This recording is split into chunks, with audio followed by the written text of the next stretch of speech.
Hello दोस्तों, आपका स्वागत है एजुकेशन विद एम के गौतम में। आज की सीरीज में देखेंगे हम उत्तर वैदिक काल। इससे पहले मैंने देखा था पूर्व वैदिक काल के बारे में। तो आज हम इस उत्तर वैदिक काल जो सबसे लास्ट सीरीज है इस सब्जेक्ट का, तो इसमें हम देखेंगे कि इनका जो कार्यकाल है वो 1000 BC से लेकर 600 BC तक इनका कार्यकाल है।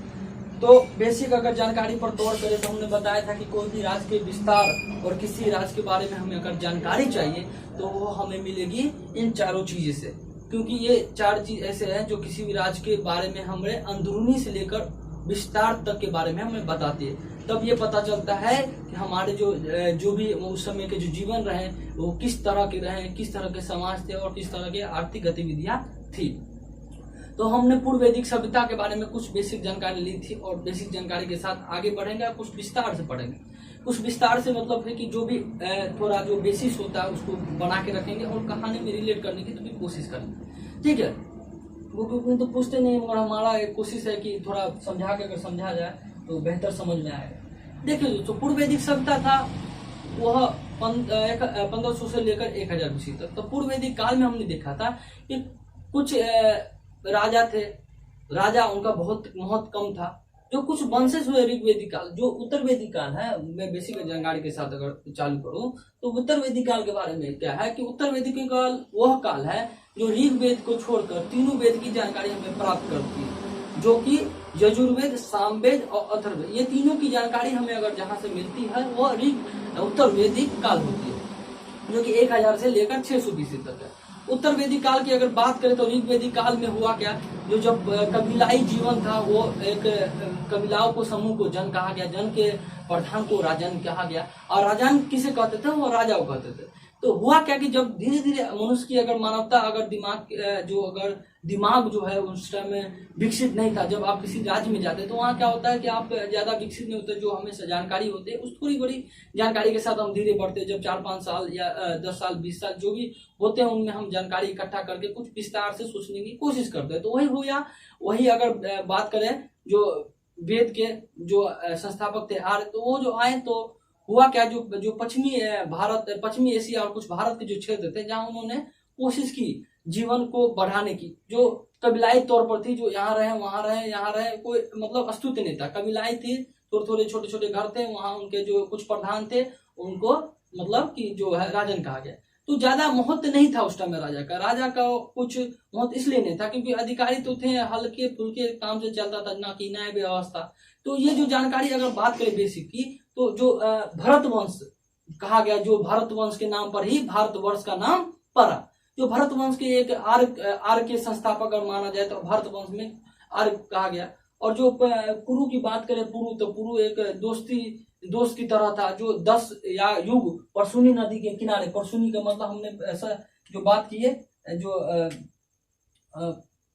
नदी के किनारे, वित्सा नदी, रावी की नदी के किनारे अगर बात करें तो रावी नदी के किनारे इनका 10 युग मतलब 10 जो भी राजा थे उनके साथ युद्ध हुआ। उसमें जो एक राजा था त्रिशु, या अगर बात करें पुरु की, तो वह राजा में और भरत जो वंश थे आर्य उनके साथ उनका संबंधित मित्रता बढ़ गई। मित्रता बढ़ने के कारण जो है इन दोनों में दोस्ती होगी। तो भरत जो है जनपद के नाम पर कहलाया, पुरु के नाम पर कहलाया।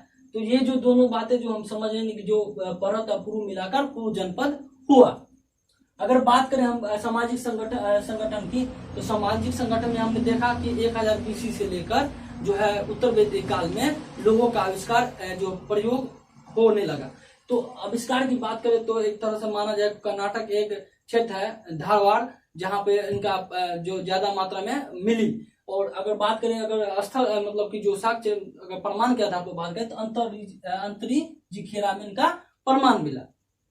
तो कुछ ऐसे साक्ष्य के हिसाब से या प्रमाण के हिसाब से हमें पता चलता है कि आर्य थे और धीरे धीरे इनके जीवन में विस्तार बढ़ता गया। विस्तार बढ़ने का कारण ये हुआ कि जो भी सामाजिक संगठन थे, जैसे कि हम बात करें तो जो भी पूर्व वैदिक काल में जैसे ऋग्वेदिक काल भी कहते उसे, तो ऋग्वेदिक काल में क्या हुआ, तो उस टाइम में जो राजा तो ज्यादा महत्व के नहीं थे और औरतों को महत्व दिया जाता था, बहुत ज्यादा महत्व दिया जाता था।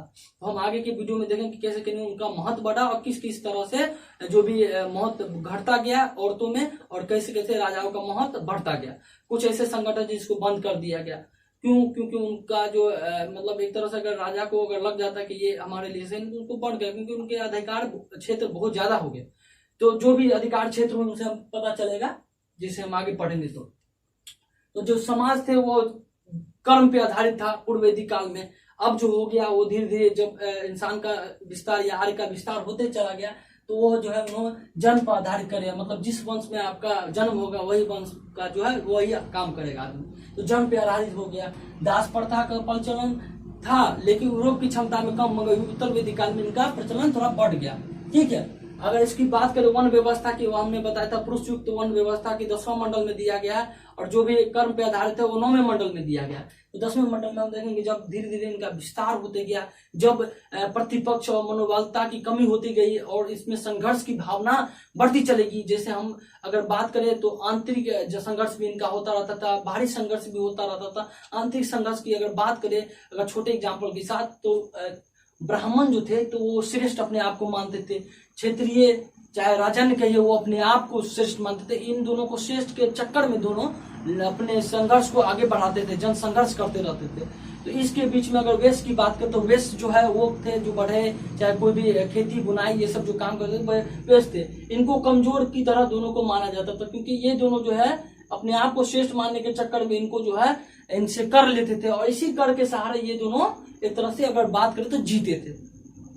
तो होता क्या है कि 1000 BC में जब लोहा का आविष्कार होता है, तो हम देखते हैं कि धीरे धीरे इनका कृषि में विस्तार बढ़ता चला गया। जैसे कि हम अगर देखेंगे तो पूर्व वैदिक काल में पशुपालन पर इनका मुख्य आधार था, लेकिन इनका जो लोहा का जो प्रयोग है तो यह कृषि पर ज्यादा निर्भर हो गया। तो हम देखते हैं स्त्री में गिरावट आई। जैसे हमने बताया कि 4 आश्रम थे, ब्रह्मचर्य, गृहस्थ, वानप्रस्थ और संन्यास। ये जो चारों आश्रम है वो जीवन के कार्यकाल को बताते हैं। जैसे कि ब्रह्मचर्य मतलब हो गया ये शुरुआती दौर में जो 0 से लेकर 25 तक का जो युवा होता है वो ब्रह्मचर्य। गृहस्थ मतलब कि जो गृह प्रवेश शादी उदी कर लेता है उसे 25 से 50 वर्ष। अगर बात करें मतलब कि वानप्रस्थ मतलब शादी के बाद के 50 से 75 वानप्रस्थ हो गया। और अगर बात करें संन्यास मतलब कि भगवान का उस टाइम कहते हैं ना कि यार 75 हो गया, तुम भगवान का नाम लो, ये लो, संन्यास की ओर चल जाता है, तो वो 75 से 100 वर्ष की आयु में। तो हमने जो भी अगर इसमें बात करें तो गृहस्थ, ये जो है गृहस्थ जो 25 से 50 साल के को गृहस्थ में मतलब कि श्रेष्ठ माना गया ऋग्वेदिक काल में। तो ये सब जो हम देखेंगे कि स्त्री की गिरावट हो जाती है। जैसे कि हमने देखा पूर्व वैदिक काल में स्त्री की महत्व बढ़ गई तो इसमें गिरावट हो जाती है।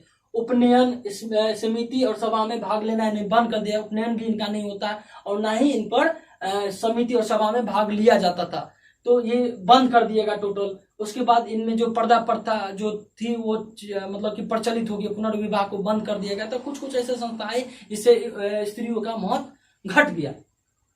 अथर्ववेद में औरतों को कहा गया कि जन्म की निंदा की गई है, औरतों के जन्म पर निंदा की गई। तो कुछ ऐसे वेद थे जो औरत की निंदा करते, स्त्रियों को निंदा की गई है अर्थवेद में। अगर बात करें अत्रि ब्राह्मण में तो कन्या को चिंता का कारण बताया गया, कन्या को चिंता का कारण। तैत्तिरीय आर्य में बात करते स्त्रियों को क्षुद्रवत पतित कहा गया। पतित मतलब कि उनके वैचारिक को मतलब कम महत्व दिया गया।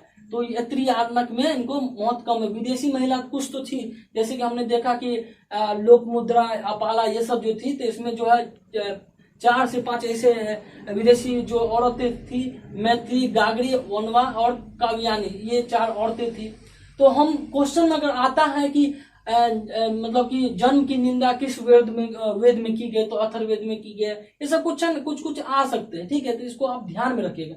ये तो वेरी वेरी इंपॉर्टेंट है कि लोहा का जो प्रयोग कब हुआ, तो 1000 BC में हुआ।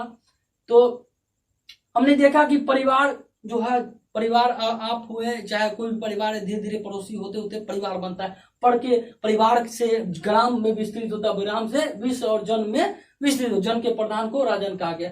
जो जन होते थे वो एक दूसरे में 5 जनों को पंचजन कहा गया। तो ये सब जो है जो विस्तार होने लगा धीरे धीरे, तो इनका भी मनोबलता में कमी होगी औरतों में, और जो भी राजा थे उनका महत्व बढ़ गया।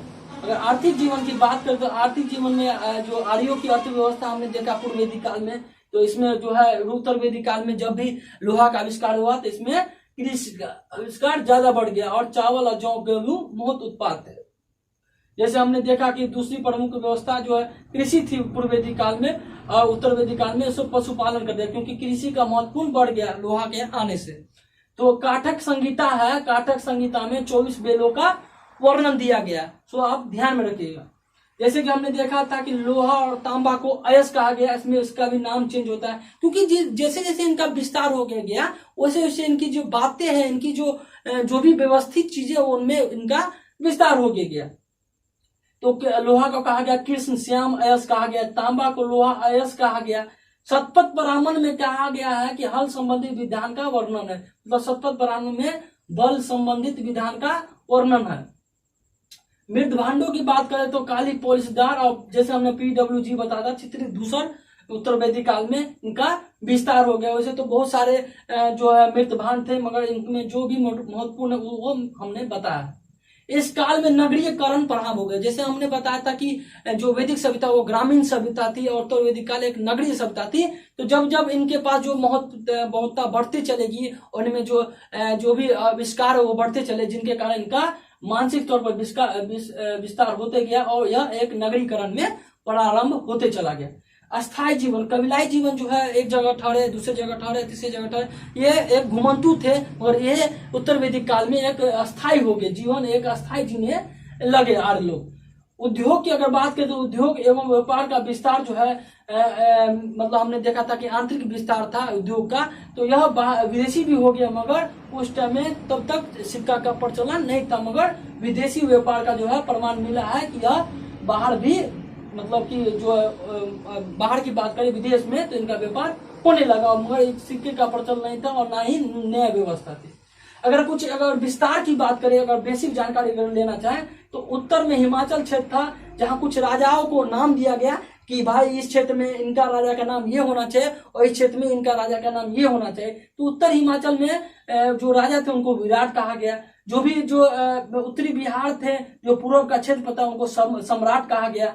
अगर दक्षिण क्षेत्र की बात करें, विंध्याचल पर्वत की बात करें माला की, तो वहां भोज कहा गया, वहां के राजा को भोज कहा गया। पूर्व की बात करें तो अफगानिस्तान में, तो यहाँ के या पाकिस्तान की बात करें तो यहाँ के राजा को कहा गया स्वराट। ठीक है दोस्तों, इसको ध्यान रखिएगा, स्वराट पूर्वी क्षेत्र है, ये पूर्वी अफगानिस्तान का या पाकिस्तान को भी। तो ये जो क्षेत्र है, इनके धीरे धीरे जो बात जो है, जो भी विस्तार है वो बढ़ती चलेगी, क्योंकि इनमें जो है एक महत्ता जो कृषि के प्रति हो, चाहे कोई भी चीज के प्रति हो, तो बढ़ती चलेगी। तो हम देखेंगे कि जैसे जैसे बढ़ता चले उनका विस्तार भी बढ़ता चले। गोत्र का मतलब होता है कि गोधन एकत्र करना, वहां भी गोधन एकत्र किया गया। अगर राजनीतिक जीवन की बात करें तो राजनीतिक जीवन हमने देखा कि जन का आकार बहुत छोटा था, जो कबीलाई जीवन पर था, तो इसमें भी उनका आकार बढ़ गया, क्योंकि इनका विस्तार और जनसंख्या में वृद्धि हुई। राजकीय प्रमुख मतलब वहां पे जो भी कबीलाओं के द्वारा संगठन होता था, राजा का महत्व कम था, यहाँ पे राजकीय प्रभुत्व बहुत ज्यादा हो गया, क्योंकि राजा ने ये समझ लिया कि नहीं, हमें जो है जो भी करना है वो मानसिक तौर पर नहीं बल्कि अपने प्रभुत्वशाली को बढ़ाने के लिए करना। तो उन्होंने राजकीय प्रभुत्व को सामने जो है बहुत ज्यादा विस्तार किया। विधत संस्था हमने बताया था कि समिति, सभा और विधत और गण थी, तो विधत संस्था को समाप्त कर दिया गया। विधत संस्था जो था उसे समाप्त कर दिया गया और सभा और समिति का प्रभाव कम कर दिया गया, क्योंकि इनको जो शुरू से ही जो पावरफुल या अगर बात करें तो ज्यादा महत्व राजा को दिया जाने लगा, क्योंकि इनके अंदर में बहुत सारे समितियां आ गई। तो इन्होंने जो जैसे कि हमने देखा पूर्व वैदिक काल में सभा और समितियों के लिए राजा की होड़ लगी रहती थी, वो होड़ खत्म हो गया और वह इनका प्रभाव कम कर दिया गया। कबीला ने जनपद रूप ग्रहण कर लिया, मतलब कबीला ने जो हमने बताया कि परिवार, ग्राम, देश और जन से जनपद हो गया, क्योंकि बहुत सारे लोग मतलब कि विस्तृत हो गए, जीवन अस्थायी हो गया, क्योंकि उन्होंने कृषि का, तो ये उनका व्यापार उद्योग दोनों बढ़ता चला गया। राजा जो है उस टाइम में जो था वो अंशोगणित अनुवांशिक हो गया, मतलब कि जो भी राजा होते थे उनके बेटे जो होते थे वही इनके श्रेष्ठ पुत्र जो होते थे वही उनके कबीलाओं के या जनपद के राजा बनते थे। राजा का प्रभाव जो है यज्ञों के द्वारा बढ़ने लगा। जो भी यज्ञ थे, कुछ ऐसे यज्ञ के बारे में बता रहे हैं, जो राजसग यज्ञ की बात करें तो राज अभिषेक को विस्तार करने के लिए या राज के राज अभिषेक जो होता है उनको उनके समय सुग यज्ञ कहा जाता था। अश्वमेध यज्ञ होता है कि साम्राज्य को विस्तार करने के लिए, और वाजपेयी यज्ञ होता है शक्ति प्रदर्शन, क्योंकि राजा का बहुत जब ये बढ़ गया तो उन्होंने इनका विस्तार करना आरंभ कर दिया और वो अपनी पावर को आगे बढ़ाना चाहते थे। जैसे हमने अधिकारियों के बारे में बताया था, अधिकारी कुछ होते थे 4-5 करके, पूर्व वैदिक काल में इनकी भी संख्या बढ़ गई क्योंकि इन्होंने विस्तार करना आरंभ कर दिया था।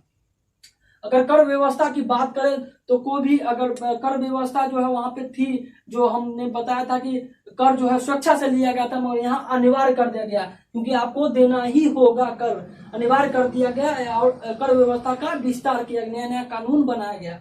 ठीक है, न्याय एवं सेवा का पूर्णतः अस्थायी नहीं हुआ, मतलब कोई भी न्याय और जो सैनिक थे उनका अस्थायी नहीं रहा क्योंकि उनका प्रभुत्व था, मगर जो भी न्याय थे वो अस्तित्व में नहीं आ पाया। अगर धार्मिक जीवन की बात करें तो हमने देखा था कि जो इंद्र थे उन्हें इंद्र किला तोड़ने वाला या पुरंदर कहा गया।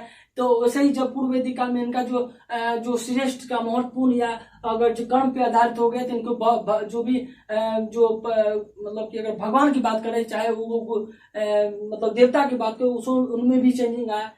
यज्ञ और कर्म कांडों पर मौत है, मतलब जो भी यज्ञ होता था उनके कर्म कांडों पर निर्भर किया, जो कर्म करोगे तभी जो है फल मिलेगा, या कोई भी यज्ञ पे यज्ञ करेंगे तो हमें ऐसा विस्तार होगा, चाहे कोई भी ऐसा चीज अगर उस टाइम में बताया गया। ब्राह्मण एवं क्षत्रिय, जैसे हमने बताया कि ब्राह्मण क्षत्रिय संघर्ष का दौर रहा उत्तर वैदिक काल जो है समाज, क्योंकि श्रेष्ठता की होड़ लगी थी, हम श्रेष्ठ है, अभी भी बहुत सारी जगह हम श्रेष्ठ है, इसमें छोटी लोगों की जो है जान आफत में पड़ जाती है। तो ये सब बढ़ता चला गया। जब भी इंसान का जो विस्तार होता है तो वो अलग अलग तरीके से सोचना आरंभ कर देता है। अगर छोटा घर में रहते तो यार यहाँ नहीं हुआ, ये नहीं हुआ, तो ये धीरे धीरे इनका बढ़ता चला गया।